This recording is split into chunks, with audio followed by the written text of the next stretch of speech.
In my heart and mind, I always return to Atlantic Island Park.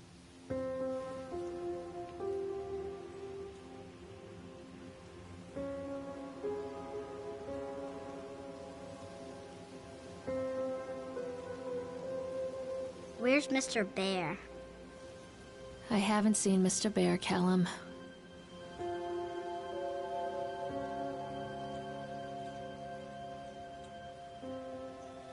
Stay in the car. I'll go and ask information.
No.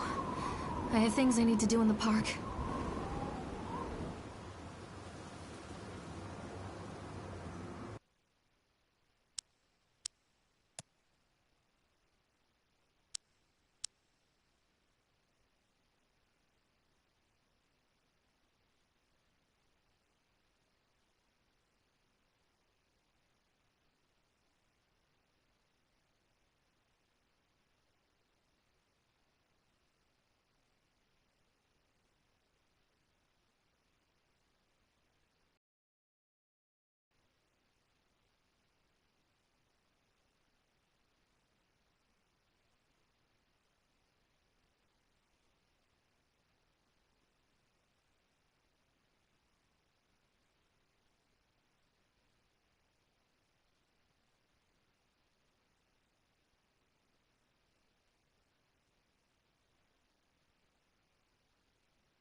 In my heart and mind, I always return to Atlantic Island Park.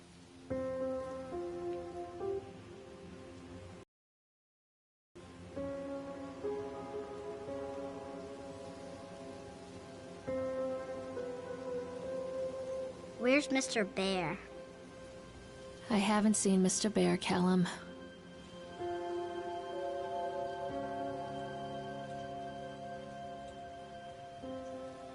Stay in the car. I'll go and ask information.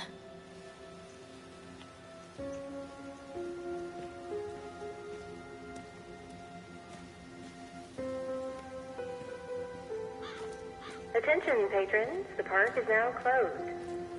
Please make your way to the car park at your earliest convenience. Employees, prepare the park for shutdown.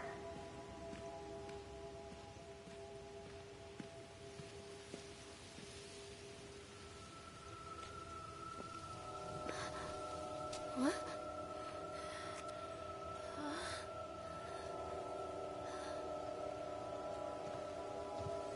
Hey, Lorraine. Lorraine. Don't blame yourself, Lorraine. People lose things all the time.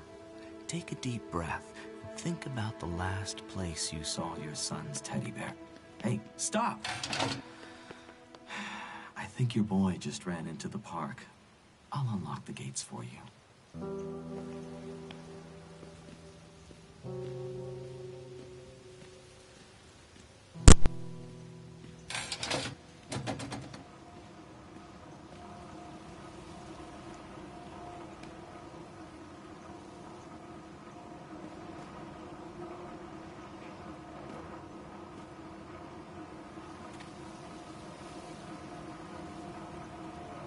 There's something special about the entrance to an amusement park.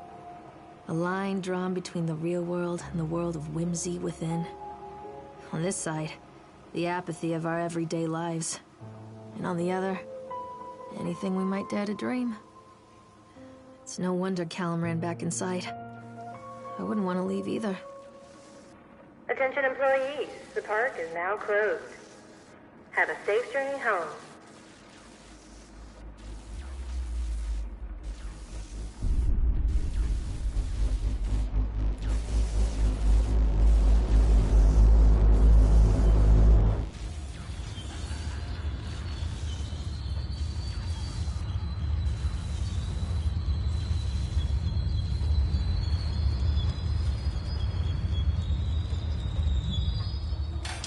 Oh God. The park. What happened here? You can't catch me.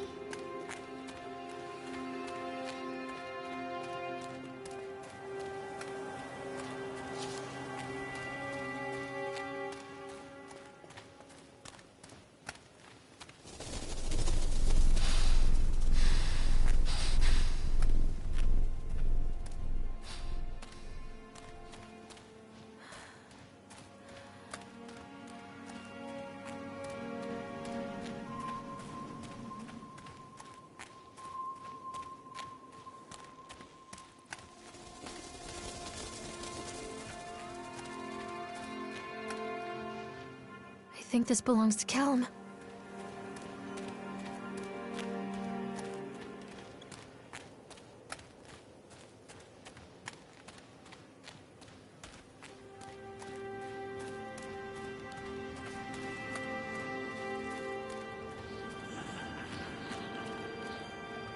Callum, stay where you are!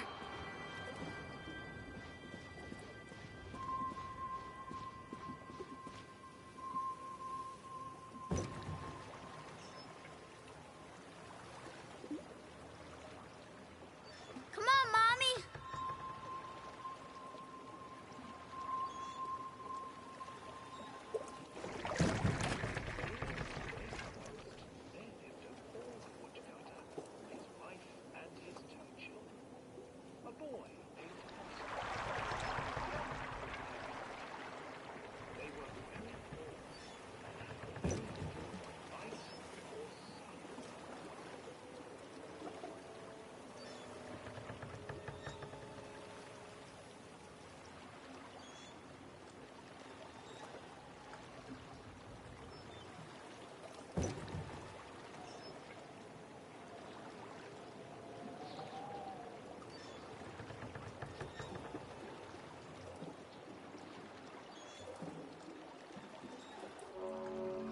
Near a great forest, there lived a poor woodcutter, his wife and his 2 children.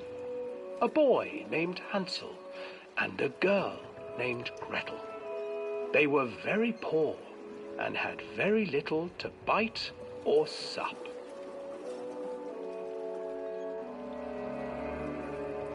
"What will become of us?" the woodcutter asked his wife one night. "I tell you what, husband, we will take the children into the thickest part of the forest tomorrow and abandon them there." "No, my wife, I cannot do that," said the man. "Then we will all 4 starve, you fool." Hansel and Gretel overheard their parents talking, and Gretel began to weep. "Do not fret, Gretel," Hansel said. He crept out of the hut and gathered white stones from the ground to fill his pockets.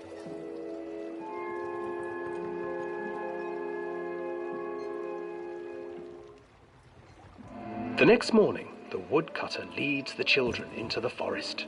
Before they leave, their mother gives them a slice of bread and warns them that they will get no more food that day. Clever Hansel leaves a trail of white stones behind them as they pass into the woods. When their father leaves them, the children wait a while, then follow the trail back to their parents' house. After receiving a thorough scolding from their parents for getting lost in the woods, the children are sent to bed without any supper.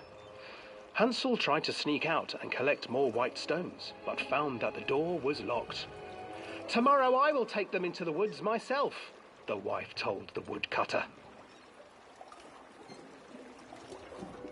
In the morning, their mother gave them a slice of bread and led them deep into the forest once again.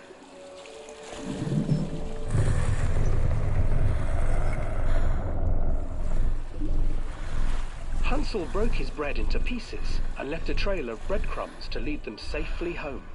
But hungry-eyed birds snatched up the breadcrumbs and his trail was destroyed. Abandoned by their parents and unable to find the trail home, the children wandered in the forest for 3 days.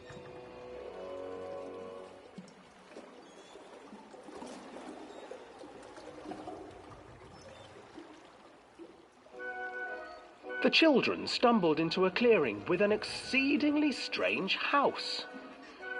Its walls were made of gingerbread, and its windows were panes of clear sugar.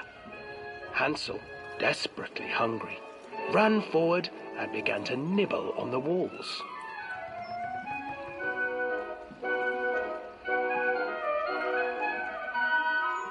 Nibble, nibble, little mouse. Who is nibbling at my house? An old woman emerged from the house, sniffing the air and peering around with cloudy eyes. Oh, you dear children, who brought you here? Just come in and stay with me. No harm will come to you. But Hansel and Gretel stayed back, for the old woman reminded them of their cruel mother. Come, children, don't be afraid. I have something for you.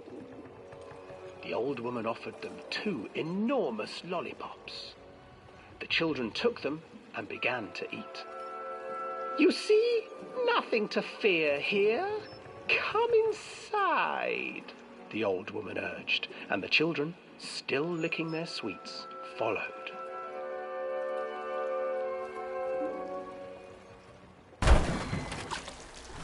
Once inside the house, the old woman changed.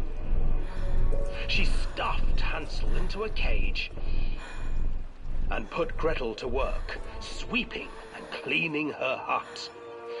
Your brother will make a good mouthful, the old witch told Gretel.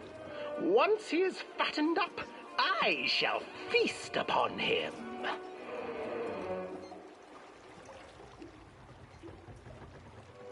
Time passed, and poor Hansel refused to eat, fearing the day that the witch would eat him.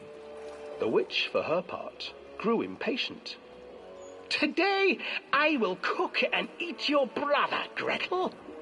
Climb inside and light the oven. But Gretel pretended not to understand. I do not know how. Where is the opening? Fool, the old witch said. The opening is here. And she moved to show Gretel.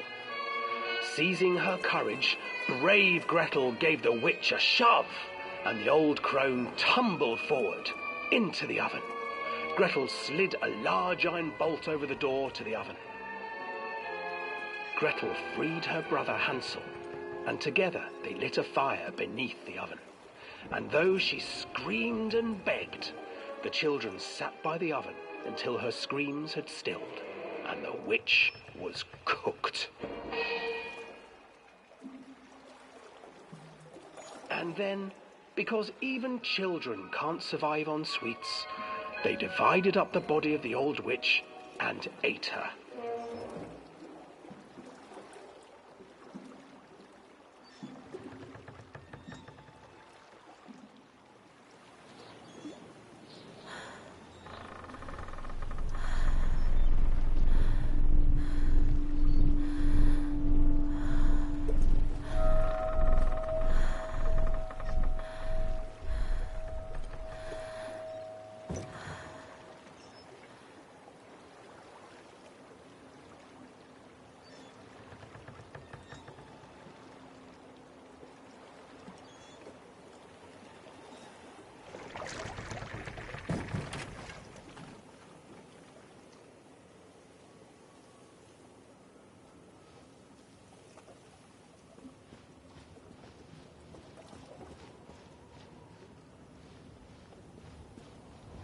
Hansel and Gretel.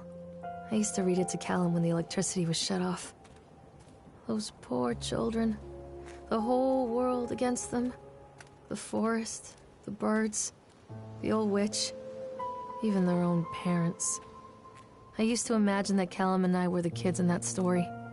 Not mother and son, but brother and sister, hand in hand against the unkind world. We were always hungry, looking for our own house made of candy, looking for the sweetness that could take the pain away. Hunger leads people to desperate, terrible places where the tree branches reach like claws.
Another accident. This place.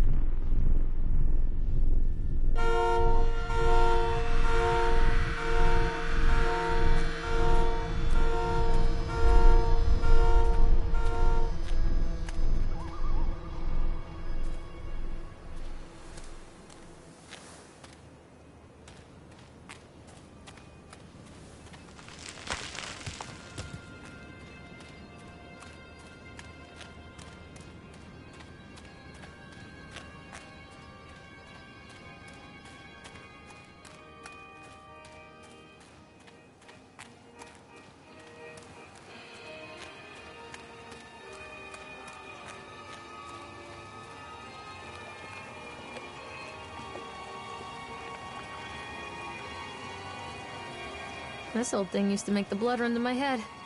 Make me dizzy.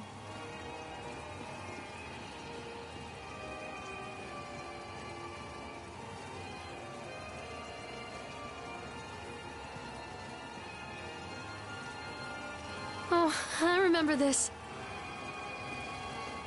Treachery hides in thoughts. Treachery that lashes like a whip and scars our insides. The first time I saw Callum, my thoughts betrayed me. I looked down at this wrinkled, red, bawling thing and I thought, is that it? We build our world from expectations, and the world that I had built for Callum was no different. He was so real, so there, and so far from my expectations. And they shattered, and as they fell in pieces, that one treacherous thought became a new foundation. All of the love that we shared, all of the warmth and goodness that followed, built on a single, traitorous thought.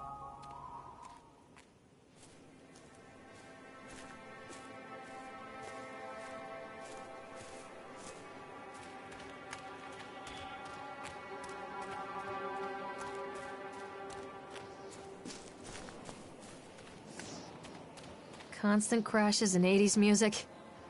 I guess it floats someone's boat.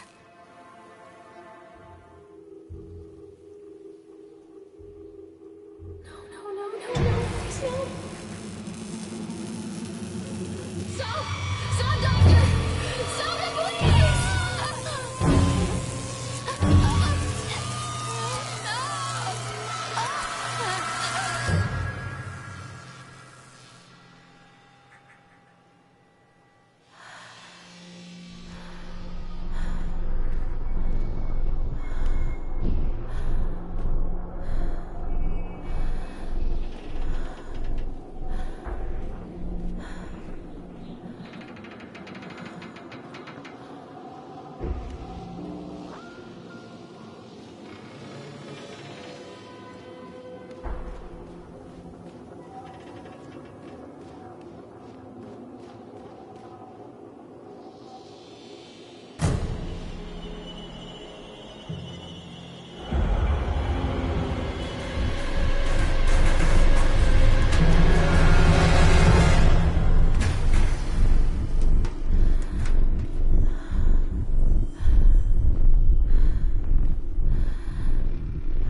It's a matter of public record that I am a failure as a mother. Once, when Callum was very small, I left him asleep in the car while I ran an errand. Don't even remember what it was. When I came back, the sheriff was standing next to the car, watching my boy through the window. I didn't like what I saw in his eyes. Judgment. He wrote me the ticket without saying a word. Just the scratch of his pen on the notepad. When he gave it to me, our eyes met. I know what you're going through. My daughter, Helen, she just gets some help. Help was a bolt of lightning. Help was 1,000 volts surging through my veins. Help is agony. I'd rather die. I wanted to scream. I'd rather you pulled your gun and shot me. But instead my mouth said, "Yes, Sheriff."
People come into your life for a reason.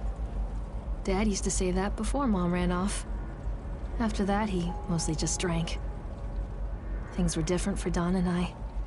When we met, I was sweeping the floor at Susie's diner.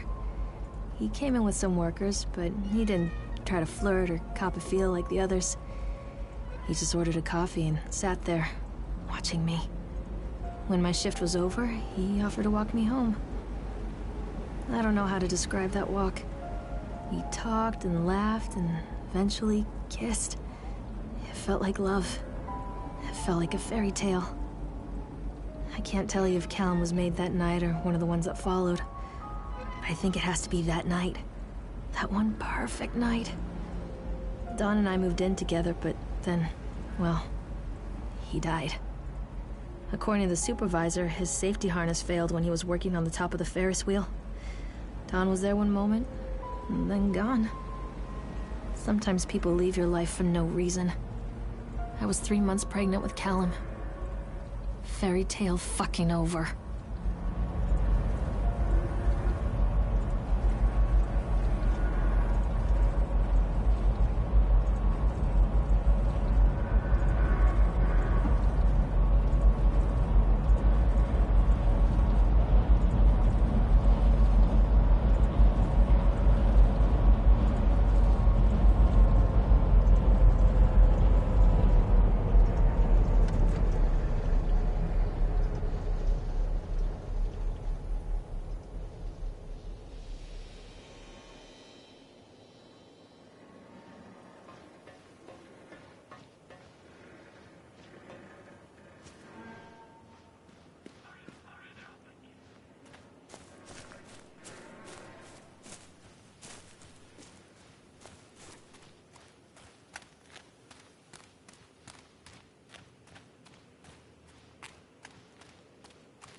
A lot of people idolize their children.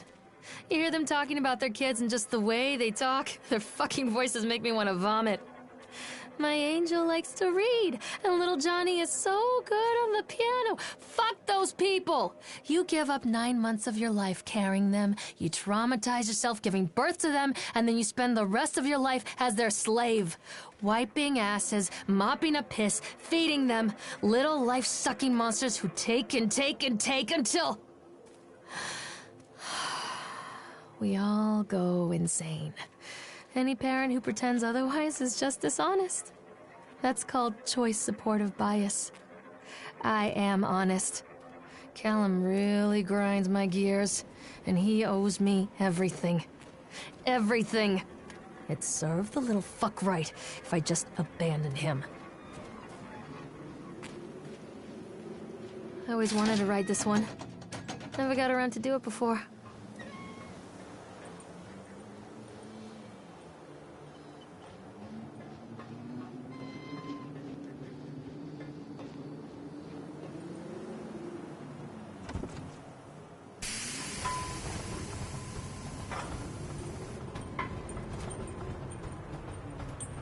What do you want? We need to talk about Callum. What do you mean? What have you done to him? That's insulting. You and your boy are everything that this place doesn't want. The antithesis of what we stand for. Where is Callum? The poor child. He tried so hard to do what he was taught. He even left you a trail of breadcrumbs. But the park is just so hungry. Tell me where my son is. The witch has him now. Has both of you. No happy ending here, I'm afraid. Just leave me alone. Fool. You always were.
The witch awaits.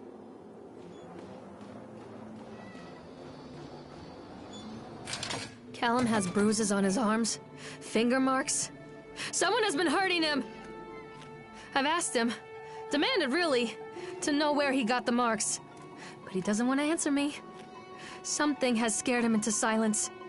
He doesn't dare talk. He's been changing too. Something sinister lurks in the darkness behind his eyes. I catch him staring at me at odd moments. In the night, he tosses and turns and cries out words that I cannot understand. When I try to soothe him, he snaps and bites at my fingers. I think he wants to talk to me. I think he wants to tell me. But they are watching him every minute of every day. They are whispering to him in his sleep, changing him. They are taking my baby away from me. I can save him. And there will be pain. But I love him, and in the end, he will understand why. The whole town was shocked by that one.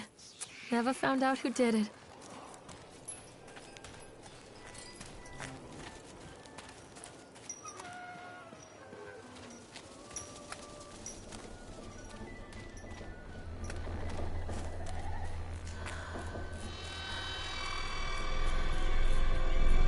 bastard. Who did this to him?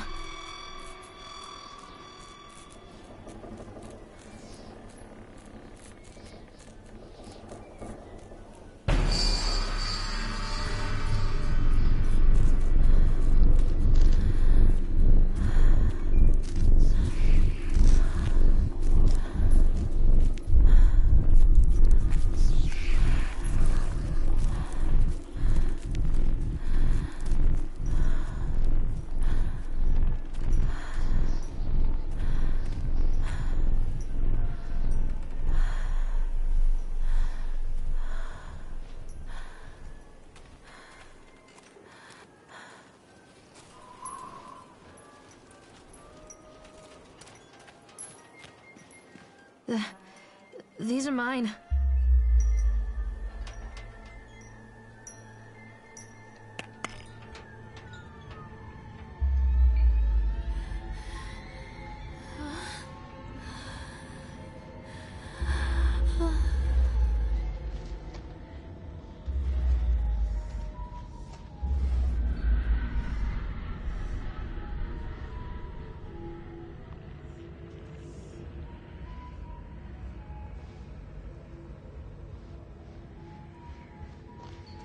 Don't touch me!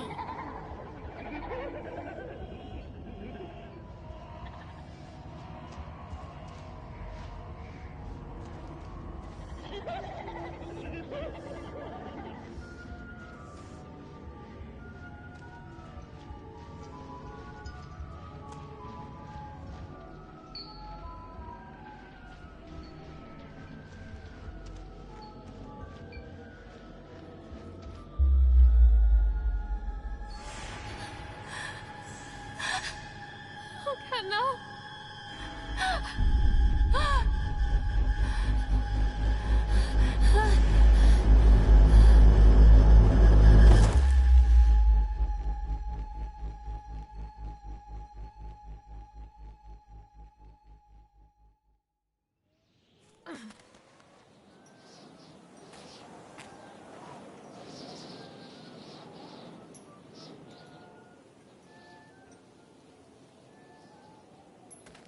The park is a collage of contradictions all of its own. Millions of people die every year in car crashes, and the park has little cars designed specifically to simulate that action. Hear the children scream with joy.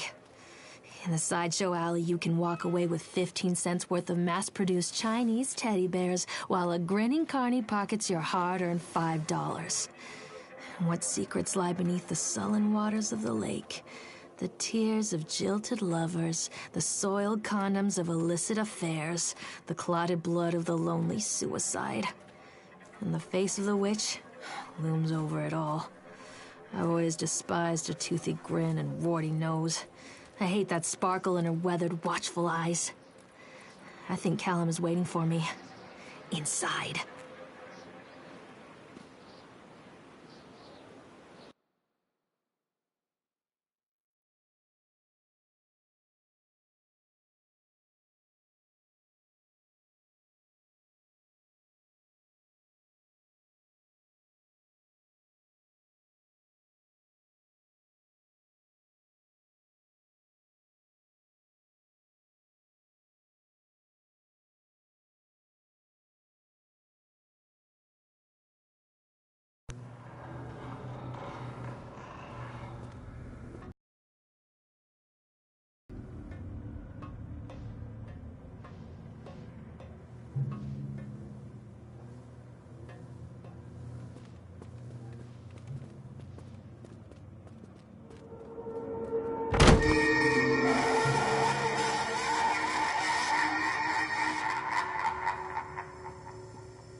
After they let me out, they gave me Callum back and sent me home with a handful of breadcrumbs. Home, bittersweet home. I barely recognized it. Where there had been color and light, there were shadows and regrets. Where there had been warmth, there was a bone-deep coldness that never went away. I tried my hardest to keep the ghosts at bay. Don, watching from the dusty corners while I tried to teach his son to read. My father, coldly assessing me and finding me lacking. I devoted myself to Callum and did the things that they told me. It will get better, they said. Every day will be a little better than the last. I'm in the woods now, lost and afraid. Things never got any better.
Stories are told again and again, and from their shape we build our understanding of the world. Two children are led into the woods. They are lost for a time, but then are captured by an old witch. The child goes missing in Atlantic Island Park. He wanders lost for a time before finding his way into the mouth of an old witch. In the oldest version of this story, the mother and the witch were the same person.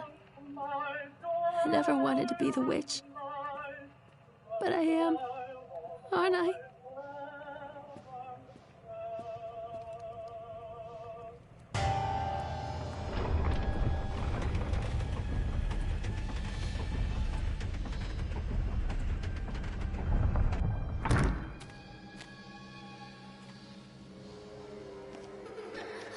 Callum. Callum!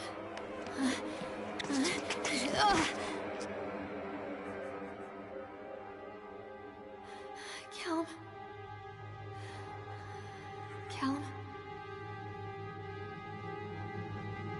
Callum!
Hey, Lorraine. Lorraine. Don't blame yourself, Lorraine. People lose things all the time.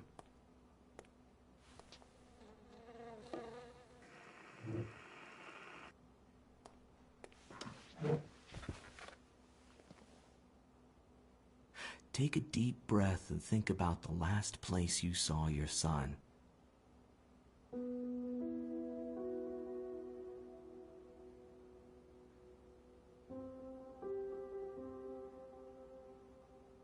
In my heart and mind, I always return to Atlantic Island Park.